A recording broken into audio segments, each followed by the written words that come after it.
Here I am, shilling for R.A. Salvatore once more. Now, this is going to be the first in the test run in my new review format. So, here we go. Let's start.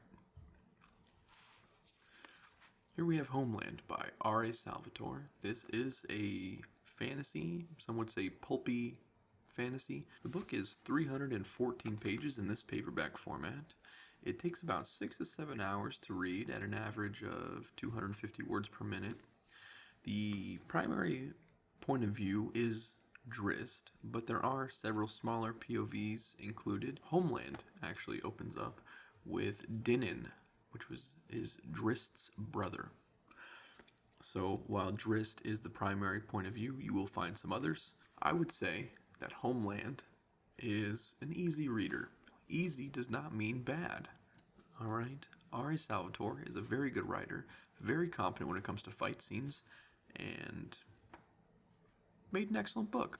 This is still solid fantasy. This is, not Game of Thrones. It's not incredibly dark. And while Menzo Baranzan and the Drow are incredibly dark, and there is some dark stuff, the tone and the atmosphere around Drist and the narration lends itself to be hopeful and looking on the lighter side of things. The setting takes place in Menzo Baranzan, which is a drow city in the underground. The drow are very secluded, rarely ever go topside, and everything in this first book takes place in Menzo Baranzan. Now the time frame is that pulpy fantasy D&D, Dungeons and Dragons, Forgotten Realms. They have their own time period that kind of mixes and matches between, Earth's time frames. Just kind of that fantasy time frame. And the world, we've got evil drow. R.A. Salvatore practically created drow. Menzo Baranzan is practically his hometown now. So you've got the evil drow, there's all kinds of treachery. They follow the goddess Lolth, which is the spider queen. She's a bad girl. She rewards backstabbing. She'll play favorites and then she will turn on her favorites. She encourages murder, and that is the drow's goddess. They're all trying to appease Lolth, and they have to keep swapping it up and doing shitty stuff to each other all the time. So Menzo Baranzan is a pretty small setting when we're talking about fantasy. It is pretty much one city underground, and they don't really travel around too much within this book. There is some moving around the city, but you're not going to be worried about are my characters teleporting. The characters and the dialogue. The book pretty much follows Drist.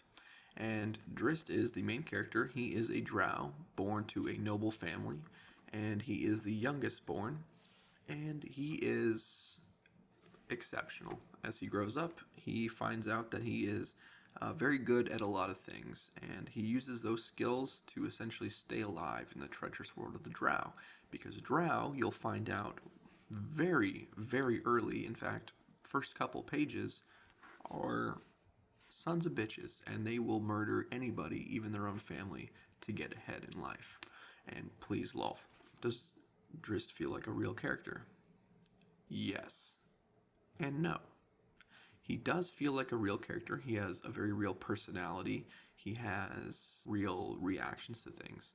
But he is a little bit stronger than you'd like him to be. R.A. did kind of overpower Drist a little bit. It's just because it's his baby. We all have that character that we'd love to have be overpowered. And I think the most amazing thing about this book is that he pulls it off with Drist, and he gives you an overpowered character that you still love to read about. You'll be on Drist's side a lot. Is Drist individual from other characters? Absolutely. Okay, he is so much different from all the other drow. Now, notable side characters. I don't want to talk about too many, but there is Matron Malice. That's Drist's mother. She's a real bitch. She is a priestess of Lolth, and she is going to do everything she can to appease the Spider Queen. And that involves some pretty dirty tactics. Drist's brother, who the book is actually going to open with, his name is Dinan, and he is what you would expect of a drow. He is, evil, treacherous, willing to do anything to get ahead. And when we talk about realism of side characters, a lot of the male characters and even some of the female characters, they really follow that drow archetype so closely that they are getting very close to the same character. So we're really encroaching on the individuality here. Dinan is individual. Malice is individual.